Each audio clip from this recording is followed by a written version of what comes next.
when Steve Jobs came back to Apple the second time and was successful as a CEO. I think a lot of what happened there is he had a COO to take care of the internal operating of the business, operational efficiencies, and so forth and so on.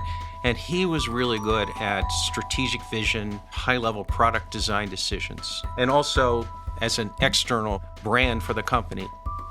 It's a cliché for organizations to say that their people are their most important asset. But how important is the person at the top? Can we measure the impact that a CEO, or a manager for that matter, has on a company? Welcome to the Chicago Booth Review podcast, where we bring you groundbreaking academic research in a clear and straightforward way. I'm Hal Weitzman. Today, Chicago Booth's Mike Gibbs gives us a survey of economic research on leadership and management. How much of a difference does a good leader make?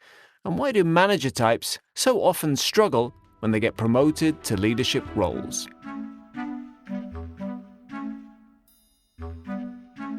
Mike Gibbs, welcome back to the Chicago Booth Review podcast. Good to be here, Hal. Delighted to have you. This time we're talking about leadership and CEOs. We're basing this episode on a talk that you gave entitled, Does Leadership Matter?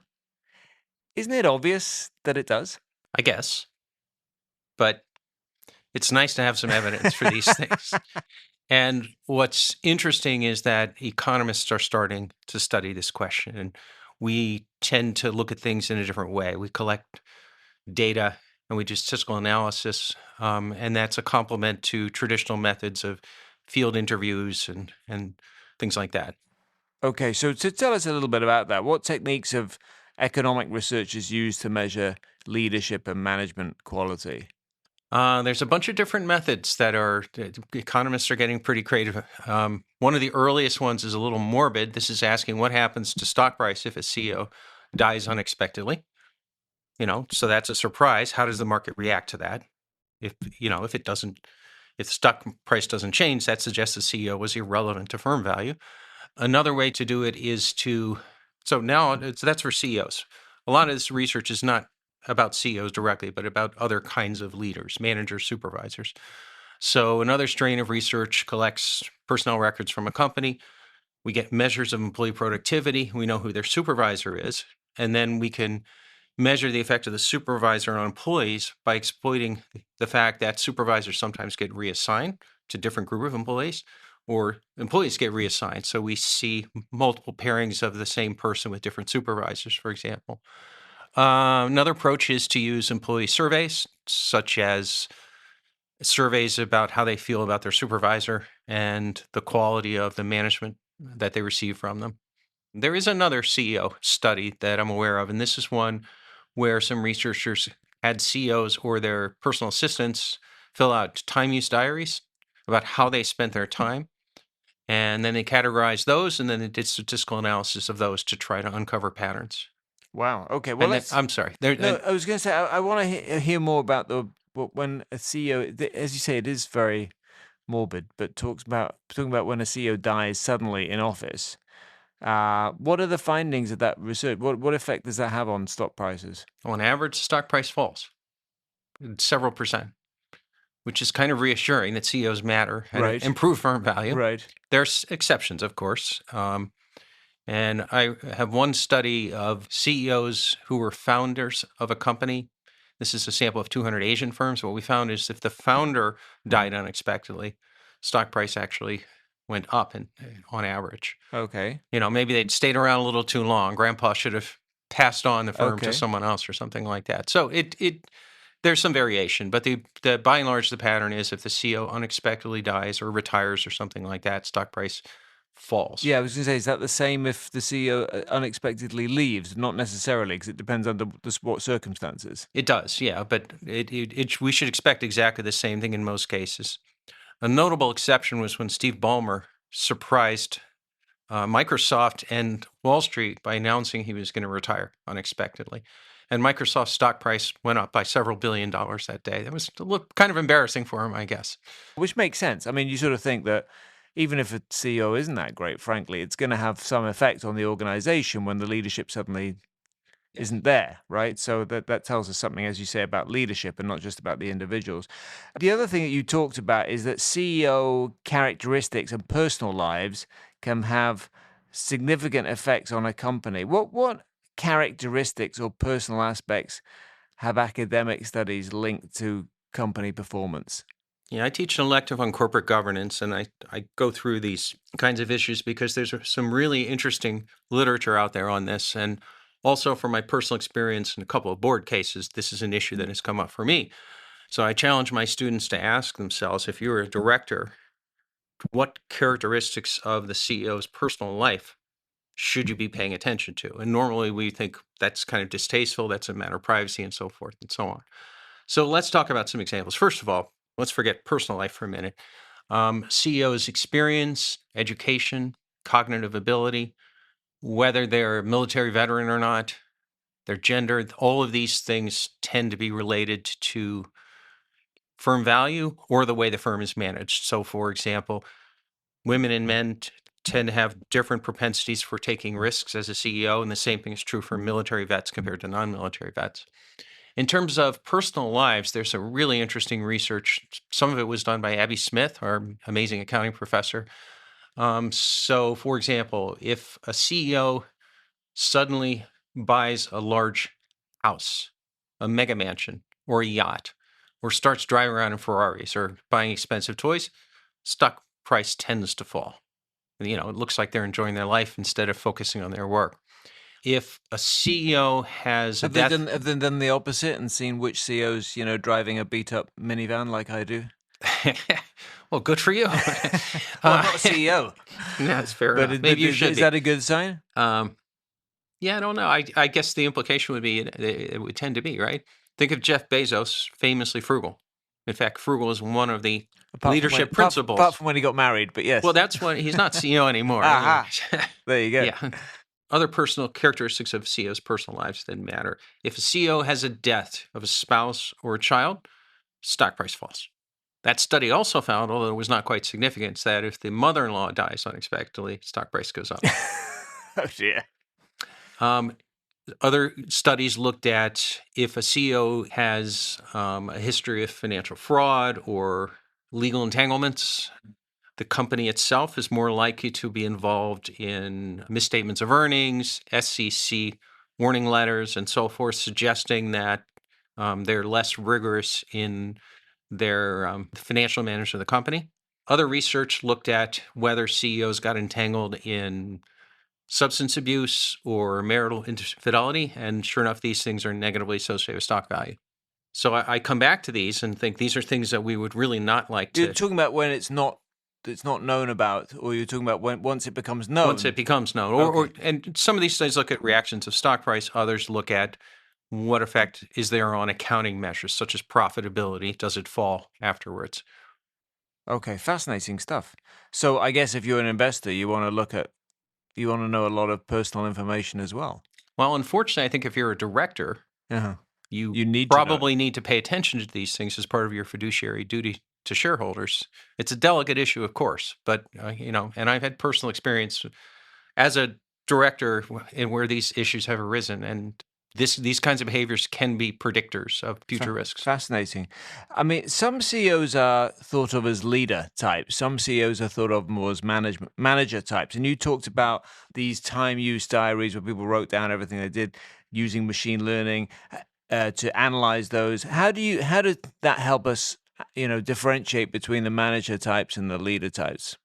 Okay, so what they did is they had time use diaries, and this tells how much time the CEO spent, say, per week in various kinds of meetings. Would it be meetings with C-suite executives? Would it be a visit to a factory? Would it be meeting with outsiders, such as shareholders or investors or clients or something, customers, and so forth? And then they took those data, which were kind of high dimensional, and they could have tried to use standard statistical methods, but instead what they did was a version of what is often called factor analysis, but using machine learning to try to uncover very complex patterns among all the data, which in statistical terms has high dimensionality.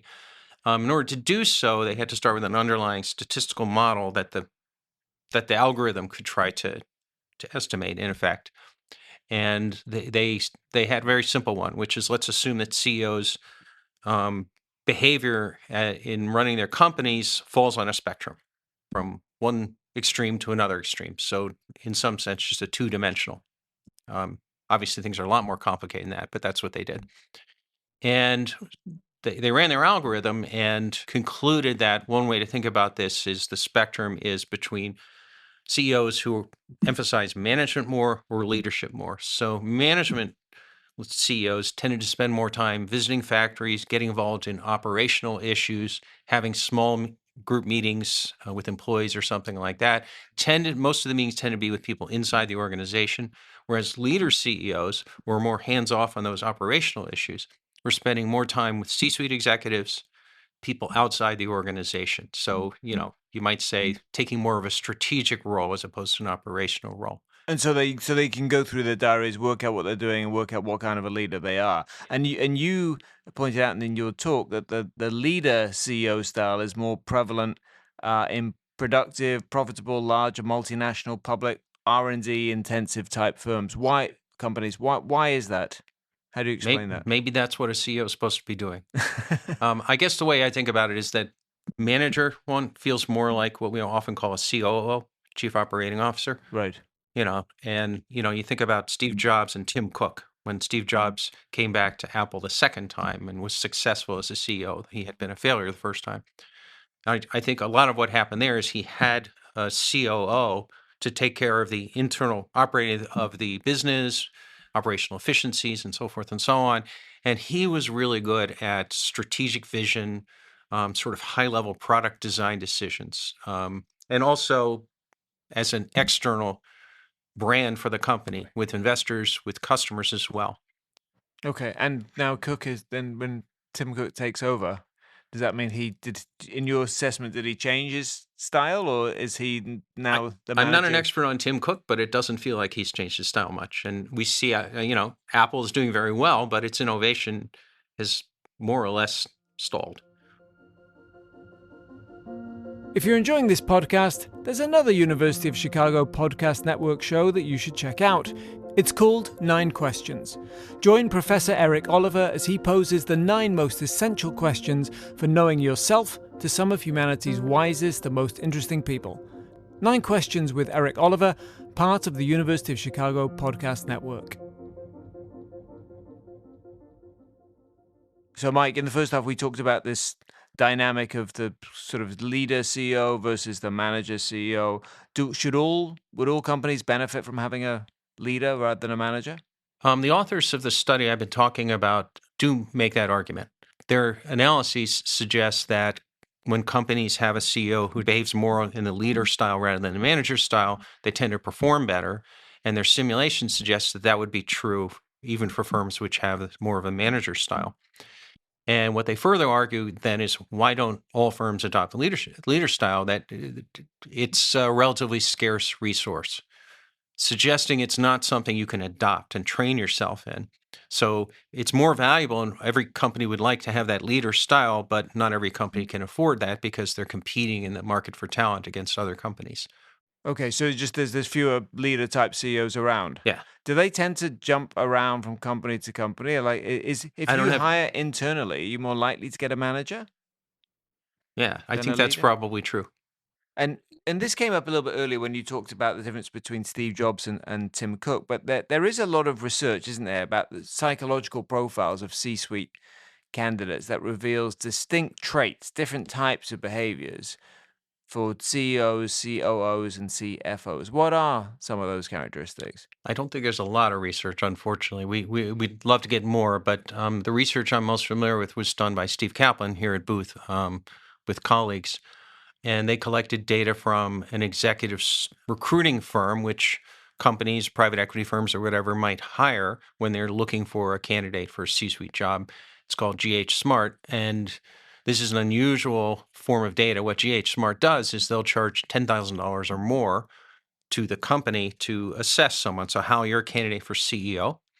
You're going to come into GH Smart. We're going to spend 4 hours interviewing you, charging $10,000 or more. We're going to write a 40-page analysis of your behavioral traits. Okay, so what Steve and his co-authors did is they collected those data, which end up producing 30 different measures of behaviors, if you will, or personality traits. I'm a little reluctant to use that word because I'm not a psychologist, and I don't want that may have a precise meaning that I don't intend. So the challenge then is, what do you do with these 30 measures for all these CEOs to make sense of them? And they used a statistical technique called factor analysis. And the idea there is assume there's some underlying personality profile of C-suite executives. There's small number of dimensions, and we can't observe those directly. These are what a statistician would call latent variables. But what we can observe is outcomes that were created by the CEO's personality and behaviors. And we can then use those measures, these 30 measures in this case, through some statistical methods called factor analysis, to try to uncover the underlying true traits, the latent variables. And so they do that. And what you end up with is you have a small number of measures of, I'll just call it personality informally, of the CEOs. And each of those, in this case, they came up with 4. The statistics said this is a pretty good model of, describing the variance in our data here. They came up with 4 dimensions. And for each of those 4 dimensions, many of the different 30 measures contributed to that dimension. So might have a positive effect or a negative effect, depending on which one. And so what you have to do then is, this is more art than science, you have to look at the list of these 30 measures that we have and which ones are working with each other, positively or negative, to create one of these underlying psychological traits. And then you have to interpret it. So the first is pretty easy. What they found is that if all 30 of the traits are positively correlated with each other, if you're higher ranked on one of them, you're probably higher ranked on all of the other 29. And in fact, all of those contributed to the first and most important factor that explains the most of the variance in the data. And so they just call that general ability. And that one actually makes sense because other researchers found that, for example, entrepreneurs tend to have general ability. They tend to be a jack of all trades rather than a master of none, right? If you're an entrepreneur, you have to do a little bit of everything. And in some sense, that's also true for a CEO. But it also is consistent with research that finds that CEOs who have higher cognitive ability tend to perform better, or their companies tend to perform better. So there's just this sort of general bandwidth effect. The second measure is one they called execution. And so some of the 30 measures were associated with someone who is focusing more on being proactive, aggressive, focusing on efficiency and things like that. And others had a negative relationship with that measure, and they tended to be ones that we think of as related to interpersonal skills. So they interpreted that, they call it execution, but the opposite of it, they call it interpersonal. Again, this is art rather than science. The third they called charisma, and the opposite of that is analytical. As a triple alumnus of the University of Chicago, this one kind of feels, very close to home here. We're really high in the analytical, maybe not so much on the charisma. Go Maroons. Anyway, and then the last one they call creativity or strategy as opposed to organizational. So what they find is that CEOs tend to be high in general ability. They tend to be executives, so proactive, focused on getting results done. They don't tend to be analytical. They tend to be stronger on charisma. Steve Jobs is an excellent example of that. And they tend to be better at thinking about creativity and strategy, which I think makes sense as well, and not so much on the operational side. Now, again, that's quite similar to what we saw in the time diary study, where we had this spectrum from management to leader. This is giving 4 different dimensions. Now, for COOs, it was a little bit different. They tend to focus more on the operational rather than the creativity and strategy side, tend to be a little more balanced on analytical versus charisma and so forth. And then CFOs, as you would expect, tend to be low on the charisma, but high on analytical. And is that the reason you think that so many CFOs struggle when they become CEOs? And not many become CEOs too. Right, not many become, and then or maybe they're not seen as potential CEOs because they're not given they're not they don't have the ability to show the other skills that they could show because they're in that kind of role that requires more analytical type thinking. Is that fair? Yeah, I think so.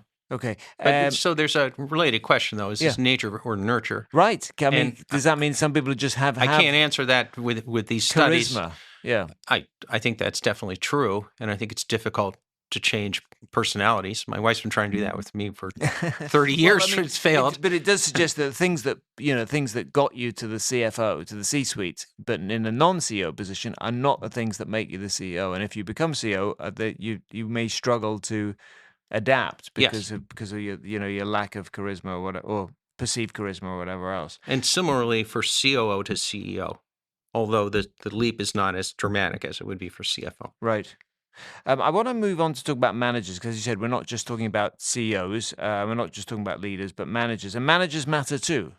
There's research that suggests that managers vary a lot in quality. Nobody will be surprised to hear that, but that has a significant effect on real results. So if you replace a boss who's in the bottom 10% with a boss who's in the top 10%, that can lead to a massive increase in productivity between, I mean, it's a large range, but between 11 and 50% increase in productivity. How do good managers do that?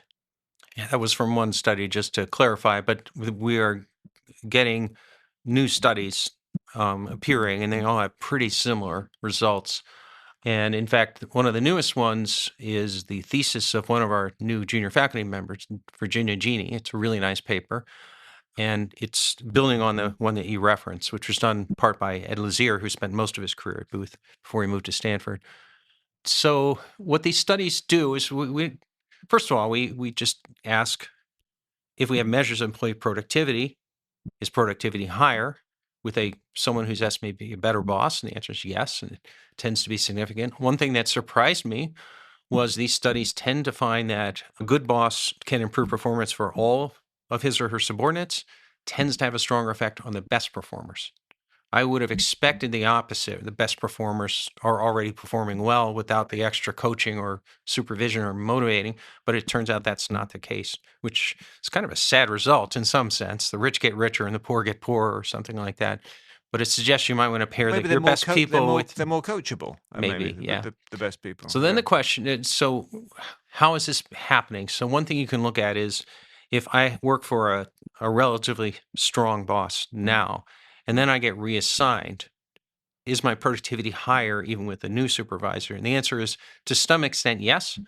So there is some persistent effect, but to some extent, no. And in fact, so that suggests there are two things going on. One is there is some training that improves my long-term productivity. I'm accumulating new human capital, learning from a good boss, and not learning from a poor boss. But the second thing that bosses or supervisors are doing is they're supervising or they're monitoring or they're providing better evaluations and incentives. So as soon as I don't have that supervisor anymore, I'm losing that effect. And then the third thing, which is what Virginia Mini found, was that one of the things that good bosses do to raise organizational productivity is they don't hoard talent. So they're more likely to reassign people through lateral transfers or promotions and deploy them to the best use. Okay, fascinating. And staff care about working for a good manager. They value it, at least in one study, I think, the same as a 36% pay increase. Tell us about that. This was an amazing study that was done by economists with a data set, which is essentially a random sample of the entire Canadian workforce. So they collected data on characteristics of people. So they knew your age, education, experience, gender, things like that might affect your compensation.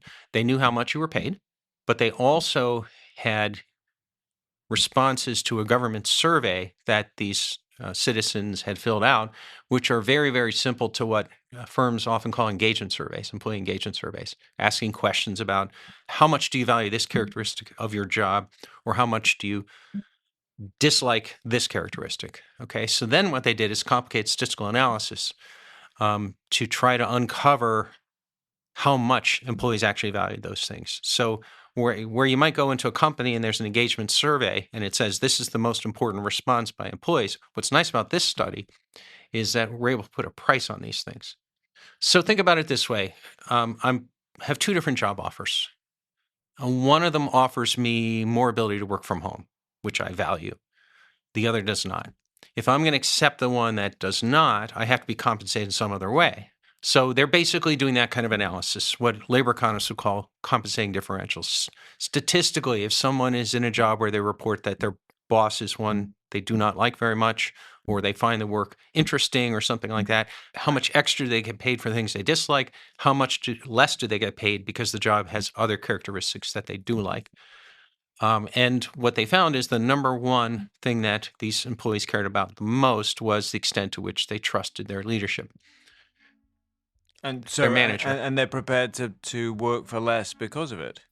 Yeah, or they need to accept combat pay if they have a poor boss. That's right, yeah. Well, we've all kind of been there. So, Mike Gibbs, thank you. This has been a fascinating conversation thank you for leading us through this survey of why leadership and management really matters. Great chat. Thanks for coming on the Chicago Booth Review podcast. That's it for this episode of the Chicago Booth Review podcast, part of the University of Chicago Podcast Network. For more research, analysis, and insights, visit our website at chicagobooth.edu/review. When you're there, sign up for our weekly newsletter so you never miss the latest in business-focused academic research. This episode was produced by Josh Stunkel. If you enjoyed it, please subscribe and please do leave us a 5-star review. Until next time, I'm Hal Weitzman. Thanks for listening.